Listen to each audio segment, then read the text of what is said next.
आज हम स्टार्ट कर रहे हैं 12th क्लास की केमिस्ट्री का चैप्टर नंबर 2 इलेक्ट्रोकेमिस्ट्री। इसके अंदर क्या दे रखा है, इलेक्ट्रोकेमिस्ट्री को स्टार्टिंग करने से पहले ना कुछ इम्पॉर्टेंट सी चीज़ है वो आपको बता देती हूँ। इम्पॉर्टेंट मीन्स ये कह लो कि बेसिक सा है। अगर वो बेसिक आपको क्लियर हो जाता है तो इट्स मीन ये चैप्टर आपके लिए बहुत ज़्यादा ईजी हो जाएगा।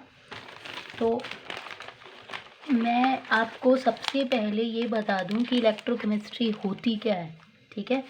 कहाँ से अराइज हुई, कैसे क्या हुआ, वो सारा सिस्टम हम इस चैप्टर के अंदर पढ़ेंगे। लेकिन उससे पहले कुछ बेसिक सी टर्म्स आती हैं वो बता देती हूँ कि अपने पास इलेक्ट्रोकेमिस्ट्री को अगर मैं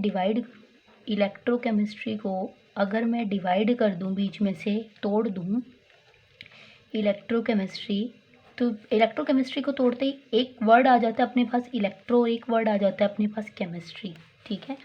यानी कि इलेक्ट्रो रिप्रेजेंट करता है इलेक्ट्रिकल करंट को या इलेक्ट्रिकल एनर्जी को, ठीक है। दोनों एक ही चीज़ है। इलेक्ट्रिकल एनर्जी से हम इलेक्ट्रिकल करंट बना लेंगे। तो मैं यहाँ पे बात कर रही हूँ इलेक्ट्रिक करंट की, ठीक है। और केमिस्ट्री रिप्रेजेंट कर रही है केमिकल रिएक्शंस को, क्योंकि केमिस्ट्री के अंदर केमिकल रिएक्शंस होती हैं। उन केमिकल रिएक्शन से हम हीट भी प्रोड्यूस कर सकते हैं। हम केमिकल एनर्जी, आपको पता है energy can nether be created nor destroyed. ना तो हम एनर्जी को ना तो बना सकते ना इसको डिस्ट्रॉय कर सकते, उसको एक फॉर्म से दूसरी फॉर्म में ट्रांसफ़र कर सकते हैं। इट्स मीन यहाँ पे केमिस्ट्री के अंदर, इलेक्ट्रोकेमिस्ट्री में जो केमिस्ट्री उसके अंदर केमिकल्स रिएक्शंस होंगी। केमिकल रिएक्शंस यानी कि केमिकल एनर्जी है वो किसके अंदर ट्रांसफ़र हो जाएगी, इलेक्ट्रिकल एनर्जी में। और वो इलेक्ट्रिकल एनर्जी का यूज़ करके हम इलेक्ट्रिक करंट बना लेंगे। ये सारा फंडा हमारे पास इलेक्ट्रोकेमिस्ट्री के अंदर आता है, क्लियर। अब अपने पास है ना, आपने बुक के अंदर पढ़ा होगा और आपको ये चीज़ है ना मे भी शायद कोई बताए, बहुत बेसिक है। क्लास में टीचर डिस्कस करते हैं, पर अब की बार तो आपकी क्लासेस नहीं लग रही, ट्यूशन्स लगवा रखे होंगे आपने, या फिर ऑनलाइन बहुत सारे उसके ऊपर पढ़ रहे होगे, आप ऑनलाइन स्टडी कर रहे होगे, उनमें भी बताई होगी। लेकिन फिर भी उसके बावजूद भी मैं अपनी तरफ से ना फुल कोशिश करूँगी कि मैं इस चीज़ को और भी ज़्यादा सिंपल वे में बता दूँ। बुक उठा के देखा होगा आपने, ये चैप्टर कर लिया होगा, सेकेंड ही चैप्टर है जो 12th क्लास के बच्चे उन्होंने तो जो बुक के अंदर आपने स्टार्टिंग में ही देखा होगा एक डैनियल सेल आता है, जिसको हम गैल्वेनिक सेल भी बोलते हैं, वोल्टेइक सेल भी बोलते हैं, इलेक्ट्रोकेमिकल सेल भी बोल रहे हैं। यानी कि इन तीनों को रिप्रेजेंट करने के लिए एक एग्जांपल ले लिया, जिंक और कॉपर के सेल का सेल बनाकर उसको इसने बोल दिया ये क्या है, एक डैनियल सेल है। तो उसमें आपने देखा होगा कि वो यूज़ कर रहा है बार बार 2 बीकर लेके इलेक्ट्रोड लगा रहा है। ये इलेक्ट्रोलाइट ले लिया उसने, कोई भी इलेक्ट्रोलाइट जो इस मिलेगा, ठीक है। ये भी इलेक्ट्रोलाइट है, इधर भी इलेक्ट्रोलाइट है, ये दोनों उसने इलेक्ट्रोड्स लिए हैं, क्लियर। फिर वो यूज़ कर रहा है इलेक्ट्रोलिसिस क्या होता है, तो हमें पता होना चाहिए कि इलेक्ट्रोड है, इलेक्ट्रोलिसिस है, ये क्या है, इलेक्ट्रोड क्या चीज़ है, ऐसी क्या चीज़ है जो बार बार हम केमिस्ट्री के अंदर इलेक्ट्रोड्स का यूज़ कर रहे हैं। ऐसा हमने क्या कर दिया कि भाई हमें इलेक्ट्रोड के बारे में नहीं पता। तो देखो इसका सिंपल सा वे है कि मैं आपको एक छोटा सा एग्जांपल देती हूँ कि मेरे पास कोई भी कील है, मैंने कोई भी आयरन नेल ले ली, ज़रूरी नहीं है वो आयरन की हो, मैं किसी भी मेटल की कोई भी ऐसी चीज़ ले लूँ, स्टिक ले लूँ, कोई भी छड़ी ले लूँ। तो मैं यहाँ पे कोई भी एग्जांपल लेके चल रही हूँ कि मैंने आयरन नेल ले ली, ठीक है, लोहे की कील ले ली। और फॉर एग्जांपल ये मेरी एक लोहे की कील है, ठीक है। अब मैं आपको बता रही हूँ कि इलेक्ट्रोकेमिस्ट्री में इलेक्ट्रोड्स क्या होती हैं। तो ये मेरे पास बीकर है, इस बीकर के अंदर मैंने कोई भी इलेक्ट्रोलाइट डाल दिया। मैं इलेक्ट्रोलाइट भी बताऊंगी कि होता क्या है इलेक्ट्रोलाइट, ठीक है। उसके अंदर मैंने इस नेल को इसमें रख दिया, ठीक है, लगा दिया। और इधर भी एक और आयरन की नेल लगा दी या किसी दूसरी मेटल की लगा दी, और इन दोनों को वायर की हेल्प से, यानी कि यहाँ पे बैटरी कनेक्ट कर दी और अटैच कर दिया। ये रह गया, ये अपने पास कंप्लीट हमने सर्किट सा बना दिया।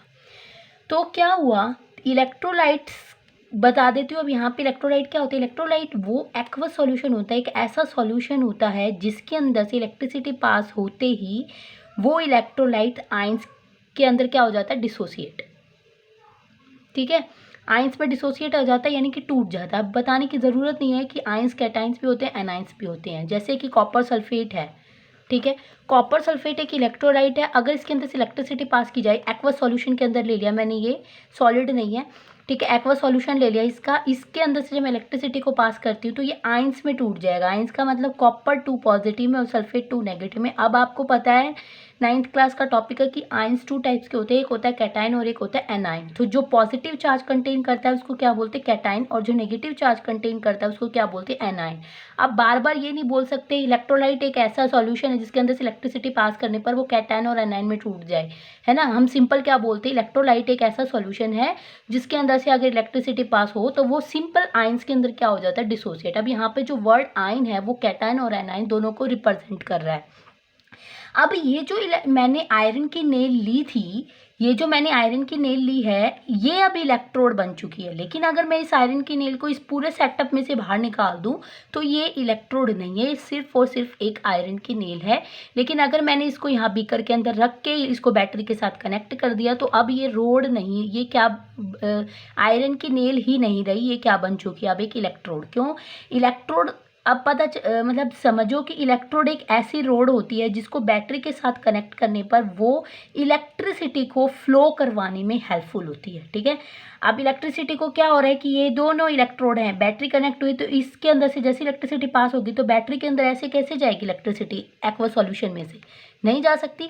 तो ये दो इलेक्ट्रोड लगा दिए, ये इस इलेक्ट्रोड को यहाँ से इलेक्ट्रॉन्स मिलते रहेंगे और कैथोड की साइड से जो इलेक्ट्रॉन्स है वो जो कैटाइन होगा वो वहाँ से अटैच यानी कि गेन करता रहेगा, यानी कि इलेक्ट्रॉन्स को ट्रांसफ़र करवा रही है ये।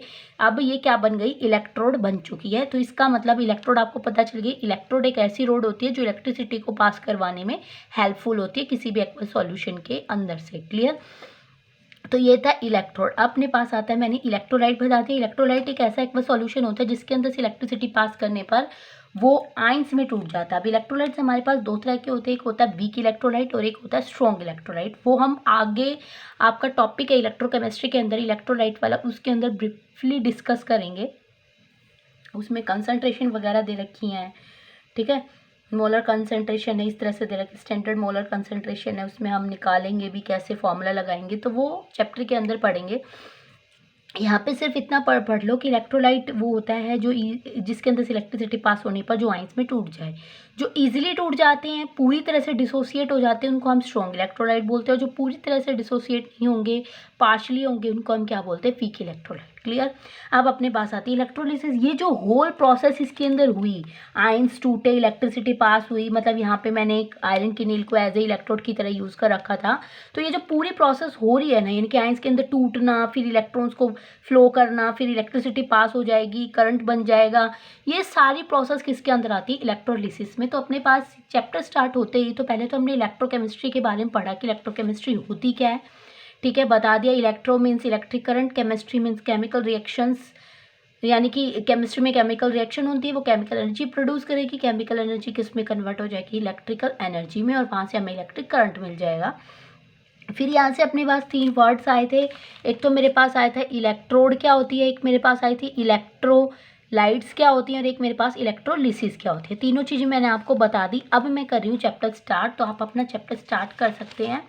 यहाँ से चैप्टर में स्टार्ट कर रही हूँ। ठीक है, मैंने ज़्यादा होच पोच नहीं बनाया इसमें, मैंने आपको समझा दिया, छोटी छोटी कुछ वर्ड्स थे। तो चैप्टर स्टार्ट कर रही हूँ। चैप्टर 2 अपने पास आता है इलेक्ट्रोकेमिस्ट्री। ठीक है, इलेक्ट्रोकेमिस्ट्री बता दिया मैंने, इलेक्ट्रिक करंट, ठीक है, और जो केमिस्ट्री यानी कि केमिकल रिएक्शन, केमिकल रिएक्शन से हमें क्या मिलता है, इलेक्ट्रिक करंट, यानी कि केमिकल रिएक्शन होंगी, केमिकल एनर्जी प्रोड्यूस होगी, वो केमिकल एनर्जी किस में कन्वर्ट हो जाएगी, इलेक्ट्रिकल एनर्जी में, और वहाँ से हमें इलेक्ट्रिकल एनर्जी से हमें क्या मिल जाएगा, इलेक्ट्रिक करंट। अब इस चीज़ को समझाने के लिए हम क्या करते हैं, मतलब बहुत पुराने टाइम का एक एक्सपेरिमेंट है कि ये कैसे हुआ, क्यों हुआ, कैसे दिमाग में क्वेश्चन आया कि इलेक्ट्रोकेमिस्ट्री बननी चाहिए केमिस्ट्री के अंदर। तो ये सारी चीज़ें इस एक्सपेरिमेंट के थ्रू आई। तो एक्सपेरिमेंट क्या था कि एक साइंटिस्ट था, ठीक है, उसका नाम बुक में नहीं दे रखा, ध्यान भी नहीं है मेरे। उसने क्या किया, एक बीकर लिया, उस बीकर के अंदर उसने क्या लगा दिया, एक जिंक की रोड डाल दी, फिट कर दी, और इस बीकर के अंदर जो उसने सॉल्यूशन लिया है वो इसने ले लिया कॉपर सल्फेट का solution, aqua solution. Clear, copper sulphate का एक्वा सॉल्यूशन। उसने इसके अंदर एक थर्मामीटर लगा दिया ताकि वो पता कर सके कि टेम्परेचर बढ़ रहा है या फिर घट रहा है। ठीक है, थोड़ी देर के लिए उसने इस सेटअप को रखा। कुछ देर के बाद उसने क्या देखा कि जो उसकी जिंक की रोड थी ना वो धीरे धीरे धीरे धीरे रिड्यूस हो गई, यानी कि घट रही है, मीन्स टूट रही है, छोटे छोटे पार्ट्स में डिवाइड हो रही है। जैसे कि आयरन की नेल को पानी के अंदर डबो दो, आधा पानी में आधा बाहर, तो उसके अंदर जंग लग जाता है और वो घिसनी स्टार्ट हो जाती है। सेम ऐसे ही यहाँ पे जिंक के साथ हुआ। क्यों हुआ? क्योंकि आपने 10th क्लास के अंदर पहले चैप्टर के अंदर ही मतलब एक रिएक्टिविटी सीरीज पढ़ी होगी, केदारनाथ का माली आलू जरा फीके से पकाता है क्योंकि क्योंकि अलग आलू पड़ता। ठीक है, ये रिएक्टिविटी सीरीज है मेटल्स की।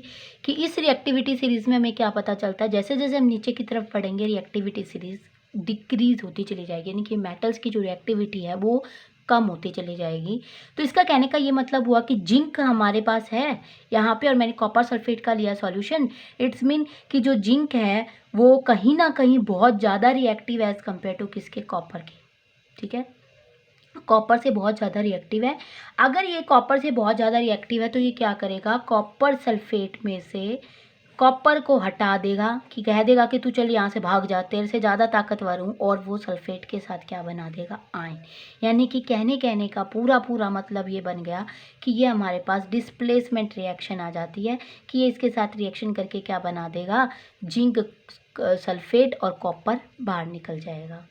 ठीक है, यानी किसने क्या बना दिया, जिंक सल्फेट। कैसे पता चला जिंक सल्फेट बना, क्योंकि जहाँ से जो जिंक मेटल रिड्यूस हो रही थी, घट रही थी, उसके नीचे रेड कलर के प्रेसिपिटेट बनने स्टार्ट हो गए और वो बॉटम में नीचे जाके एक कॉर्नर में जिंक के नीचे जाके सेटल होने स्टार्ट हो गए। और जो रेड कलर के प्रेसिपिटेट थे वो किसके बन रहे थे, जिंक सल्फेट के। और जो ब्लू कलर था एक्वा सॉल्यूशन कॉपर सल्फेट का, वो धीरे धीरे धीरे धीरे फेड होना स्टार्ट हो गया। क्लियर? अब वो धीरे धीरे फेड होना स्टार्ट हो गया, इट्स मीन यहाँ पे केमिकल रिएक्शन हुई है। और जो टेम्परेचर था थर्मामीटर का, उसके अंदर टेम्परेचर हो गया बहुत ज़्यादा हाई, यानी कि जो भी केमिकल रिएक्शन इसके अंदर हुई वो केमिकल रिएक्शन केमिकल एनर्जी को प्रोड्यूस कर रही है और वो केमिकल एनर्जी किस में कन्वर्ट हो गई, हीट एनर्जी में। तभी ना तभी तो टेम्परेचर बढ़ा है थर्मामीटर के अंदर, क्योंकि अगर इसके अंदर टेम्परेचर नहीं बढ़ता तो फिर थर्मामीटर में टेम्परेचर इंक्रीज ही नहीं होता, शो ही नहीं करता ही। तो अगर केमिकल रिएक्शन हुई है तभी तो टेम्परेचर बढ़ा है, यानी कि यहाँ के इसके अंदर कोई ना कोई केमिकल रिएक्शन हुई है। और वो कौन सी हुई है, डिस्प्लेसमेंट रिएक्शन। की जिंक जो था इस रोड के अंदर, उसने कॉपर सल्फेट में से कॉपर को हटा दिया और सल्फेट के साथ आयन बना के कंपाउंड बना दिया जिंक सल्फेट, जो कि रेड प्रेसिपिटेट की फॉर्म में नीचे सेटल हो गए। और जो एक्वा सॉल्यूशन था कॉपर सल्फेट का, जो ब्लू कलर का था, उसका कलर कैसा होता चला गया, फेड।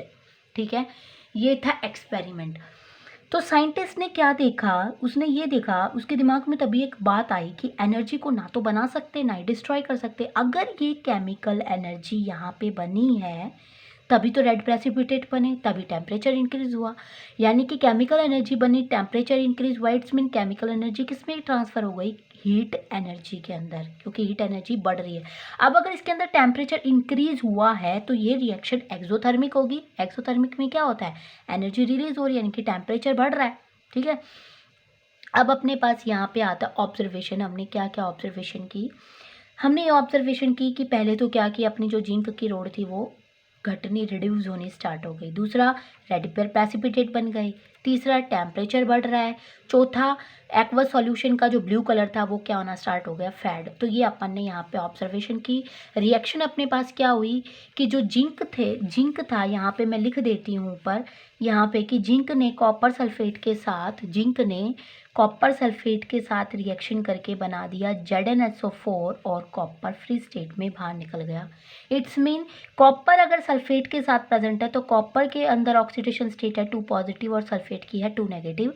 यहाँ पे जिंक फ्री स्टेट में, यानी कि इसकी पावर है 0। ठीक है, अब जिंक सल्फेट बना है तो जिंक की कितनी हो गई, होगी 2 पॉजिटिव और सल्फेट के ऊपर होती है 2 नेगेटिव। कॉपर फ्री स्टेट में, यानी कि कॉपर की अब ऑक्सीडेशन स्टेट हो गई 0। इट्स मीन अब आप देखो ये 2 पॉजिटिव से 0 में, यानी कि ऑक्सीडेशन इसकी बढ़ रही है, घट रही है। ठीक है, और जिंक की 0 से 2 पॉजिटिव यानी कि बढ़ रही है। यानी कि जब लॉस ऑफ इलेक्ट्रॉन्स होते हैं या फिर चार्ज जब बढ़ता है तो उसको हम क्या बोलते हैं, ऑक्सीडेशन। जब गेन ऑफ इलेक्ट्रॉन्स होते हैं ठीक है। यानी कि जब ऑक्सीडेशन स्टेट घटती है तो इसका मतलब क्या होता है, रिडक्शन। अब इसके अंदर आ जाओ रिएक्शन में, देखो जिंक 2 पॉजिटिव से 2 नेगेटिव में घटा, यानी कि जिंक 2 पॉजिटिव से 2 इलेक्ट्रॉन इसने लूज कर दिया। लॉस ऑफ इलेक्ट्रॉन क्या कहलाता है, ऑक्सीडेशन। अब कॉपर जब यहाँ पे 2 पॉजिटिव था तो इसने कहीं ना कहीं जो इसने इलेक्ट्रॉन्स को लूज किया वो इलेक्ट्रॉन इसने गेन कर लिए और ये कॉपर फ्री स्टेट में बन गया। और इसने जब इलेक्ट्रॉन्स को गेन होता है तो वहाँ पे क्या होता है, रिडक्शन। क्लियर। अब अपने पास यहाँ पे एक चीज़ निकल के आई कि ये जो मेथड है ना, इसको हम बोलते हैं डायरेक्ट मेथड। डायरेक्ट मेथड क्यों, क्योंकि ये एक ही कंटेनर में हो रहा है। हम अपने इलेक्ट्रोकेमिस्ट्री के पूरे चैप्टर के अंदर ये आपको नहीं मिलेगा, जस्ट आपको एक एक्सपेरिमेंट समझाया गया है कि केमिकल रिएक्शन हुई है, ठीक है। तो ये एक डायरेक्ट मेथड है। इस डायरेक्ट मेथड से एक प्रॉब्लम अराइज हुई क्या, कि इस डायरेक्ट मेथड से हम इलेक्ट्रिकल एनर्जी नहीं बना सकते। क्यों, क्योंकि जो भी सारी की सारी केमिकल एनर्जी बन रही है वो पूरी की पूरी किस में कन्वर्ट हो गई, हीट एनर्जी में। और इसी प्रॉब्लम को ओवरकम करने के लिए इनडायरेक्ट मेथड बनाया गया, यानी कि अलग अलग बीकर लेके, अलग अलग बीकर के अंदर जिसका भी हम सॉल्यूशन लेंगे उतन वही हमें क्या लगानी है, रोड, और वो हम नेक्स्ट टॉपिक में कर रहे हैं, ठीक है। तो यानी कि अपने पास यहाँ पे क्या हुआ, एक तो ये डायरेक्ट मेथड है, दूसरा रिडॉक्स रिएक्शन तो होती है, आपको पता है रिडॉक्स रिएक्शन होगी तभी तो ऑक्सीडेशन रिडक्शन आ रहा है अपने पास, ऑक्सीडेशन रिडक्शन। फिर इसका मतलब क्या हुआ कि जो डायरेक्ट मेथड का मतलब ये हुआ कि वो सेम कंटेनर में हो रहा है। इट्स मीन ये एक स्पॉन्टेनियस रिएक्शन। स्पॉन्टेनियस मतलब जो अपने आप ही हो रही है। जिंक की रोड को बीकर में डाला तो हमने कुछ नहीं किया इसके अंदर, कि हमने नहीं कहा जिंक को कि तू रिड्यूस हो जा, ठीक है। यानी कि तू घिस घिस के इसके अंदर जाके कॉपर के आयंस को हटा के अपने आप इसके साथ कंपाउंड बना ले, ये अपने आप ही हुआ है। इसलिए ये क्या है, एक स्पॉन्टेनियस रिएक्शन है। और आपको पता है कि जब स्पॉन्टेनियस रिएक्शन होती है तो क्या होता है, डेल जो जी है, यानी कि जो गिब्स एनर्जी है वो क्या हो जाती है, लेस देन ज़ीरो। अगर डेल एनर्जी जो गिब्स एनर्जी 0 से कम हो जाए तो इसका मतलब एनर्जी रिलीज़ हो रही है। और अगर एनर्जी रिलीज़ हो रही है तो इसको हम क्या बोल सकते हैं कि हीट क्या हो रही है, प्रोड्यूस। और जब हीट प्रोड्यूस हो रही है यानी कि एनर्जी जब रिलीज़ होती है तो वो कौन सी रिएक्शन बन जाती है, एक्सोथर्मिक रिएक्शन। क्लियर। यहाँ पे हमें एक्सोथर्मिक का कोई यूज़ नहीं है, हमें सिर्फ स्पॉन्टेनियस पता होना चाहिए और डेल जी की वैल्यू। ये जो एक्सोथर्मिक है, हीट रिलीज हुई, ये आपको जस्ट समझाने का एक बेसिक चीज़ है तो आपको बता दिया। बाकी इसमें इसका एक्सोथर्मिक का कोई भी यूज़ नहीं हो रहा है इस चैप्टर में। फिर अपने पास आता है इलेक्ट्रोकेमिकल एंड गैल्वेनिक सेल, ठीक है। अब जो इलेक्ट्रोकेमिकल सेल है, गैल्वेनिक सेल है, वोल्टाइक सेल है, ये तीनों एक ही सेल है। किसी चैप्टर बुक के अंदर आपको इलेक्ट्रोकेमिकल सेल मिल जाएगा, किसी में गैल्वेनिक सेल मिल जाएगा, किसी में दोनों मिल सकते हैं, किसी में एक और वर्ड नाम दे सकते हैं कि वोल्टाइक सेल बताओ, ठीक है। तो अगर ये तीनों में से कुछ भी आ जाए तो आपको वहाँ पे एक ही डैनियल सेल को ही रिप्रेजेंट करना है। तो यहाँ पे मैं आपको बता दूं कि इट कन्वर्ट, जो ये हमने अभी अभी पीछे क्या किया था कि जो डायरेक्ट मेथड प्रॉब्लम क्रिएट हुई थी कि इस डायरेक्ट मेथड से तो हीट ही एनर्जी प्रोड्यूस हुई, तो इस प्रॉब्लम को ओवरकम करने के लिए हमने इनडायरेक्ट मेथड लिया, यानी कि अलग अलग बीकर के अंदर हमने इलेक्ट्रोड्स को यूज़ किया, ठीक है। तो इसने क्या किया कि it convert chemical energy into electrical energy due to spontaneous redox reaction की वजह से हो रही है। यानी रिएक्शन तो स्पॉन्टेनियस होगी क्योंकि वो रिएक्शन अपने आप होगी, हम कोई केमिकल रिएक्शन उसके अंदर करवाने नहीं जा रहे। तो इसके लिए हम क्या लेंगे, डैनियल सेल को represent. Daniell cell electrochemical cell या फिर गैल्वेनिक सेल या वोल्टेक सेल नहीं है। गैल्वेनिक सेल एक एग्जाम्पल है जिससे हम इन तीनों सेल्स को क्या कर रहे हैं, डिस्कस कर रहे हैं, ठीक है।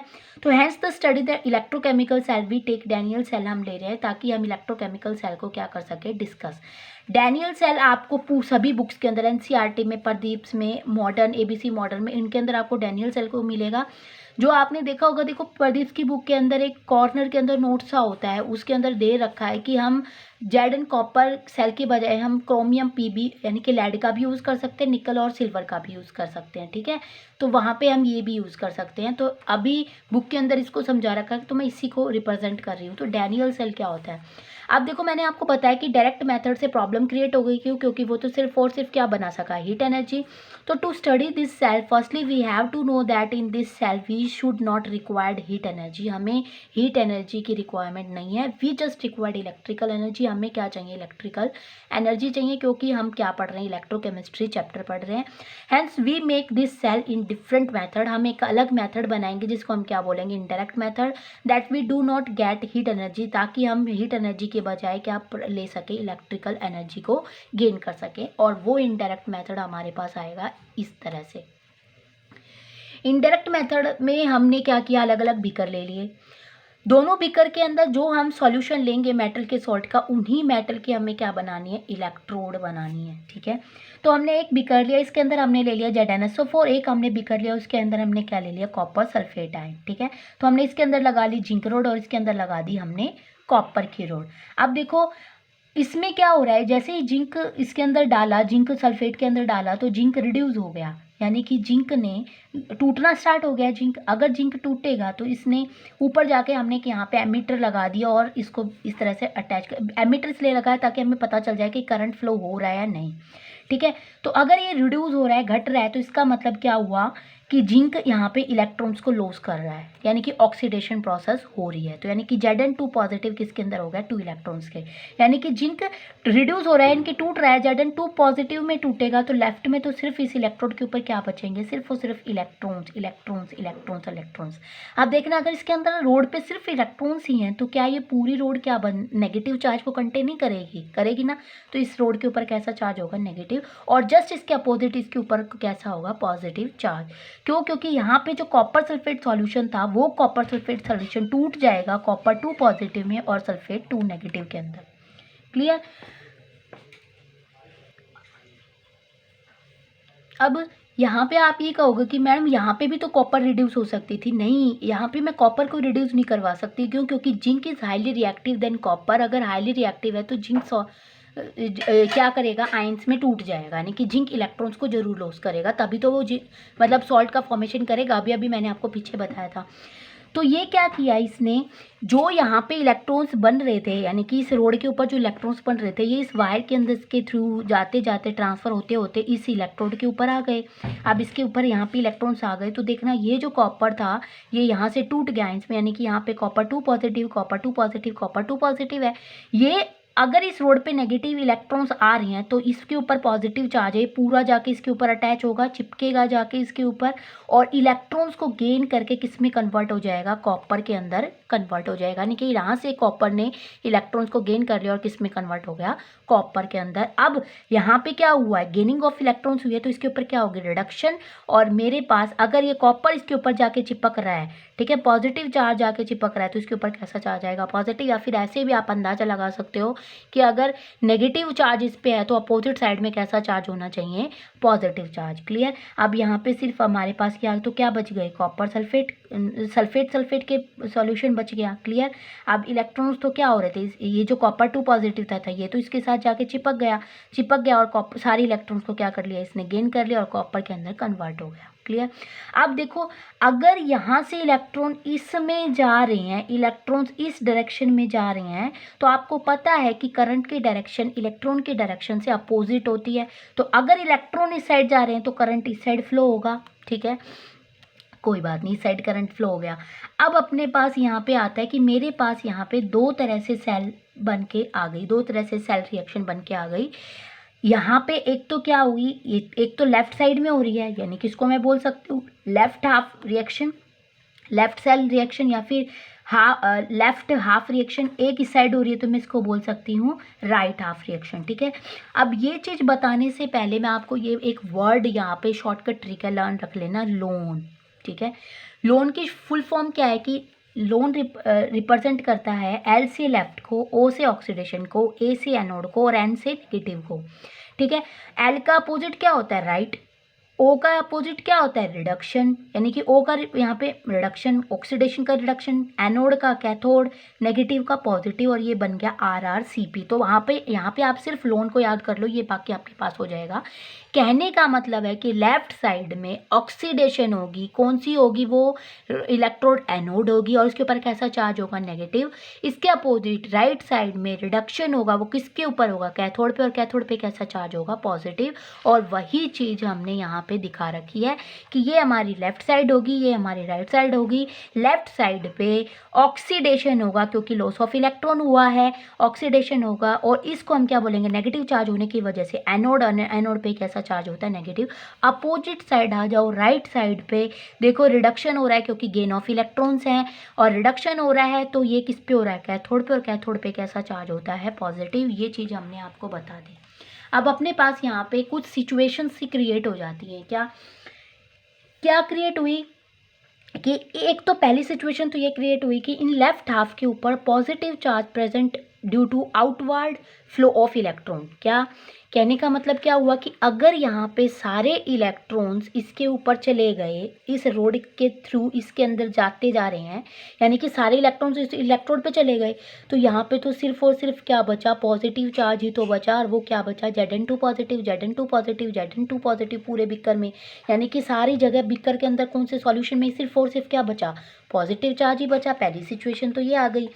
दूसरी सिचुएशन क्या आ गई कि अगर सारे कॉपर इसके अंदर जाके अटैच हो रहे हैं, सारे के सारे कॉपर, तो मीन्स यहाँ पे सिर्फ और सिर्फ क्या बचा, हमारे पास सल्फेट सॉल्यूशन बचेगा, सल्फेट के आयंस ही बचेंगे। दो सिचुएशन हमारे पास आ गई। तो पहली सिचुएशन को ओवरकम, यानी कि इन दोनों सिचुएशंस को ओवरकम करने के लिए, मतलब क्या, अगर सिर्फ और सिर्फ यहाँ पे नेगेटिव चार्ज पॉजिटिव चार्ज बच गए और इधर सिर्फ सल्फेट आयंस बच गए, तो इसका मतलब तो एक टाइम ऐसा आएगा कि सारे ही पॉजिटिव चार्ज रह जाएंगे, इधर सारे ही सल्फेट। अगर कॉपर ही नहीं बचेगा तो यानी कि रिएक्शन ही होनी बंद हो जाएगी। अगर रिएक्शन होनी बंद हो जाएगी तो करंट फ्लो करना बंद हो जाएगा, है ना। तो हमें तो कंटिन्यूअस करंट चाहिए, तो उसको करने के लिए, यानी कि इस सिचुएशन को ओवरकम करने के लिए, कंट्रोल करने के लिए इन दोनों सिचुएशन को हम यहाँ पे यूज़ करते हैं सॉल्ट ब्रिज। ठीक है, ये जो सॉल्ट ब्रिज है इसका क्या काम है, ये जो सॉल्ट ब्रिज है इसका काम है, पहला तो क्या कि आपको बता दें कि सॉल्ट ब्रिज होता क्या है। ये एक इन्वर्टेड यू ट्यूब होती है, यू शेप की ट्यूब होती है। दूसरा, इसके अंदर इलेक्ट्रोलाइट्स होते हैं, वो कैसे होते हैं, इनर्ट होते हैं, और वो इलेक्ट्रोलाइट्स ये वाले होते हैं। ठीक है, अब आता है इसका फंक्शन। इसका फंक्शन पहला क्या है कि it maintains the electrical neutrality of half cell. Electrical neutrality मतलब एक जगह तो सिर्फ नेगेटिव पॉजिटिव चार्ज ही बच गए थे और एक जगह सल्फेट आयंस बच गए थे, तो आगे तो रिएक्शन होती नहीं, यानी कि न्यूट्रल बन जाता सब कुछ। तो उस न्यूट्रलिटी को ये क्या करता है, मेंटेन। दूसरा फंक्शन क्या है कि it complete the circuit by allowing flow of electrons. ये क्या करता है, यहाँ पे हम एक इन्वर्टेड शेप में क्या लगा देंगे, सॉल्ट ब्रिज लगा देंगे, जिसके अंदर इलेक्ट्रोलाइट्स प्रेजेंट होंगे। और वो इलेक्ट्रोलाइट्स इनर्ट होंगे। इनर्ट का मतलब वो केमिकल रिएक्शन के अंदर पार्टिसिपेट नहीं करेंगे, सिर्फ और सिर्फ ये क्या करेंगे, इलेक्ट्रॉन्स को पास करने में हेल्पफुल करेंगे, यहाँ से यहाँ, यहाँ से यहाँ, ताकि दोनों में ही आयंस हैं वो इक्वल रहें और न्यूट्रलिटी ना बने रहे।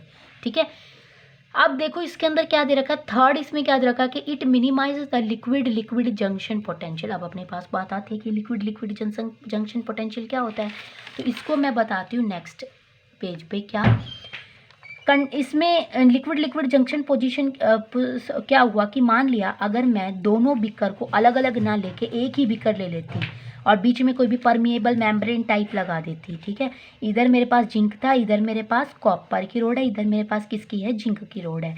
तो जिंक है तो इस जिंक सल्फेट होना चाहिए, यहाँ पे जिंक सल्फेट। अगर यहाँ पे कॉपर है तो क्या होना चाहिए, कॉपर सल्फेट होना चाहिए, यही बात है। ठीक है, तो जिंक देखो इलेक्ट्रॉन्स तो सारे रोड के अंदर भेज दिए, तो सिर्फ और सिर्फ क्या बचा यहाँ पे, पॉजिटिव पॉजिटिव चार्ज। अब यहाँ पे सारे कॉपर टू पॉजिटिव ने इलेक्ट्रॉन्स के रोड के इस इलेक्ट्रॉन्स इस रोड में आए तो इसके साथ जाके चिपक गया, तो सारे सल्फेट या आयन बचे, यानी कि नेगेटिव नेगेटिव नेगेटिव चार्ज बचा। अब देखो फिजिक्स का टॉपिक है कि जहाँ पे ये नेगेटिव और पॉजिटिव बन जाता है उसको हम बोलते हैं जंक्शन, पोटेंशियल जंक्शन। ठीक है, ये बनता है लिक्विड लिक्विड जंक्शन, वो जंक्शन बोल सकते हैं। क्यों, क्योंकि इसके इधर भी लिक्विड सॉल्यूशन है और इसके इधर भी लिक्विड सॉल्यूशन, और बीच में क्या बन गया, जंक्शन, इसलिए इसको हम क्या बोलते हैं, लिक्विड लिक्विड जंक्शन। और ये इसको क्या करता है, लिक्विड लिक्विड जंक्शन पोटेंशियल को मिनिमाइज करता है, यानी कि कम करता है। क्यों करता है कि अगर इसको एक ही बिक्कर में लेके चलते तो इसका अपना एक पोटेंशियल होता, और ये जो पोटेंशियल है वो क्या करता, इस सर्किट का, यानी कि अलग अलग होने का, करंट के फ्लो होने से जो पोटेंशियल क्रिएट होगा ना, ये जो लिक्विड लिक्विड जंक्शन होता वो उस करंट के पोटेंशियल को कट कर देता, यानी कि उसको नेगलेक्ट कर देता, कैंसिल आउट कर देता। अगर करंट का ही पोटेंशियल डिफरेंस नेगलेक्ट हो गया तो वहाँ से हमें करंट मिलेगा ही नहीं। ठीक है, अब ये चीज़ यहाँ पे हो गई। अच्छा भाई, अब अपने पास नेक्स्ट आता है क्या कि इसमें बता दे तो ये क्या करता है, here potential arises due to electric field की वजह से जो पोटेंशियल अराइज हुआ which oppose the cell potential, यानी कि इस जंक्शन की वजह से जो पोटेंशियल अराइज हुआ वो क्या करेगा, सेल पोटेंशियल को अपोजिस कर देगा। तो इस चीज़ को ओवरकम करने के लिए यहाँ पे सॉल्ट ब्रिज का यूज़ किया है कि अगर हम एक ही बिक्कर में करते तो इस तरह से जंक्शन पोटेंशियल क्रिएट हो जाता और वो करंट को फ्लो होने ही नहीं देता। अब अपने अपने इसके अंदर क्या यूज़ किया हमने, इसके अंदर यूज़ किए इनर्ट इलेक्ट्रोलाइट। इनर्ट इलेक्ट्रोलाइट क्या होते हैं, जो पार्टिसिपेट नहीं करते केमिकल रिएक्शन में, वो सिर्फ क्या करते हैं, इलेक्ट्रॉन्स को मूव करवाने में हेल्पफुल होंगे। यानी कि inert means do not react with any ions या रोड्स ऑफ हाफ सेल, किसी भी आयंस या रोड के साथ वो क्या नहीं करता, रिएक्शन नहीं करता। ZnCl2 इज ऑलवेज, अगर जरूरी नहीं है कि, कहने का मतलब ये है कि ये जो पोटेशियम क्लोराइड है ये एक ऐसा इलेक्ट्रोलाइट जो कभी भी रिएक्शन नहीं करेगा। ये एक बहुत स्ट्रॉन्ग इलेक्ट्रोलाइट है। क्यों? क्योंकि इसके अंदर जो पोटेशियम वो हाईली रिएक्टिव मेटल है। ये क्या करेगी, जल्दी से जल्दी टूट जाएगी पोटेशियम पॉजिटिव Cl नेगेटिव में। लेकिन फिर ये जो Cl नेगेटिव है वो Zn2 पॉजिटिव आइंस बीकर में बने हुए हैं, बने पड़े हैं, क्योंकि इलेक्ट्रॉन तो सारे रोड के ऊपर जाके ट्रांसफर हो गए। ये क्लोरीनिस जिनके साथ रिएक्शन करके क्या बना सकता था, ZnCl2, पर ये बहुत ज़्यादा हाईली सॉल्यूबल होता है सॉल्यूशन के अंदर और जल्दी से जल्दी दोबारा से टूट जाता है Zn2 पॉजिटिव और 2Cl नेगेटिव में। इसीलिए ये यहाँ पे लिया गया, ताकि अगर ZnCl2 बनता भी है तो भी वो क्या हो जाए, जल्दी से जल्दी टूट जाए आइंस के अंदर। और यहाँ पे वो मैंने लिख दिया, ठीक है। निकेल और सिल्वर के अंदर हम KCl इलेक्ट्रोलाइट का यूज़ नहीं करते। क्यों? क्योंकि जो सिल्वर है वो क्लोरीन के साथ रिएक्शन कर जाती है, और सिल्वर क्लोरीन के साथ रिएक्शन कर जाती है ना, तो वो जिंक क्लोराइड की तरह सॉल्यूबल होकर जल्दी से जल्दी नहीं टूटती, बल्कि वो वाइट कलर के प्रेसिपिटेट बना लेती है। अगर हम यहाँ पे जिंक, निकेल और सिल्वर का अगर हम लें डैनियल सेल के बजाय इसका एग्जाम्पल लेके चलें, तो वहाँ पे हम KCl नहीं करेंगे अपने सॉल्ट ब्रिज के अंदर as a inert electrolyte use. क्यों? क्योंकि वो जो KCl के अंदर जो क्लोरीन होगा वो सिल्वर के साथ रिएक्शन करके एक वाइट कलर का प्रेसिपिटेट बना लेगा, और अगर प्रेसिपिटेट बन गया तो रिएक्शन फिर होगी नहीं, फर्दर आगे प्रोसेस ही नहीं होगी। फिर अपने पास आया कि वाई वी यूज़ KCl, तो हमने KCl को क्यों यूज़ किया भाई, अगर ऐसे बन रहा है तो। इसका यूज़ क्यों किया? क्योंकि गुड आयनिक मोबिलिटी रखता है। आयनिक मोबिलिटी मतलब आयंस को मूव करवाने के लिए बहुत अच्छा एक बेस्ट ये मतलब पाथ का काम करता है। And equal mobility of cation and anion such that both half cells are neutralize simultaneously. और ये क्या करता है कि दोनों साइड यानी कि कैटाइन एनाइन की जो मोबिलिटी है ना उसको इक्वल बनाए रखता है, ठीक है। यानी कि अगर ये न्यूट्रलाइज हो तो इसमें क्या हो, कंप्लीट एकदम से किसी सेल में सारे पॉजिटिव और किसी सेल में सारे नेगेटिव ना रहे। ये कैटाइंस एनाइंस को आपस में क्या करता है, बहुत अच्छे से क्या करवा देता है, मोबिलिटी यानी कि ट्रांसफ़र करवा देता है, ठीक है। तो ये था अपना आज का टॉपिक। कल हम करेंगे सेल रिप्रेजेंटेशन, सेल रिएक्शन क्या होती है, इलेक्ट्रोड पोटेंशियल क्या होता है, स्टैंडर्ड इलेक्ट्रोड पोटेंशियल क्या होता है। पर आप इससे पहले इस डैनियल सेल को बहुत अच्छे से समझ लेना। और इसको अपनी वीडियो को कंप्लीट करने से पहले मैं आपको ये बता दूं कि यहाँ पे जो मैंने एमीटर लगाया था, एमीटर यूज़ किया जाता है करंट के फ्लो के डायरेक्शन को बताने के लिए। अब हमने यहाँ पे मैंने आपको बता दिया था अगर इलेक्ट्रॉन्स इस डायरेक्शन में फ्लो कर रहे हैं तो करंट इस डायरेक्शन में फ्लो करेगा। अब करंट की डायरेक्शन ये है तो एमीटर के अंदर जो निडल होगी ना उसकी डायरेक्शन भी इसी साइड होगी, इसलिए मैंने इसकी डायरेक्शन को थोड़ा सा डार्कली स्पॉटेड कर रखा है। क्लियर? तो ये था अपना डैनियल सेल।